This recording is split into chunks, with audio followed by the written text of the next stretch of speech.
এই শান্ত নাকি? আচ্ছা দাদা, এই যে ছবি তুলস আর খালি ফর্সা করে দাও। আমি বুঝলাম না, মানে চেহারা যেরকম মানে চামড়া যেরকম থাকবো এরকমই তো নাকি?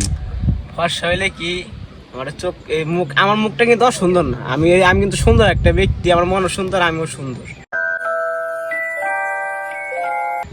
কিন্তু ছবিটা একটু ফর্সা করলে কি দেখতে একটু সুন্দর লাগে। এর জন্য তোমাকে বলি একটু সুন্দর করে দাও, যাতে মেয়েরা একটু দেখলে আর কি ভালোবাসে, পছন্দ করে, বুঝো নাই? তোর ছবি ফর্সা করে লাভ নাই তো, কদিকে লিগে কিসের জন্য? তুই ফেক আইডির মেয়ে গলায় কথা গাছ অবশেষে ওইগুলো এলো বাইরে এলো পোলা। হ্যাঁ, মানুষ তো জীবনে একবার হুচট খায়, একবার তো ভুল করে। তা আমি মনে করো একবার হুচট খাইলাম, এত বড় কোনো বিষয় না। এর লিগে তোর চামড়ার ফর্সা করে লাভ নাই। তুই সেই দেখা পাচ্ছিস হাতে কথা কথা বেশিরভাগ পোলাই।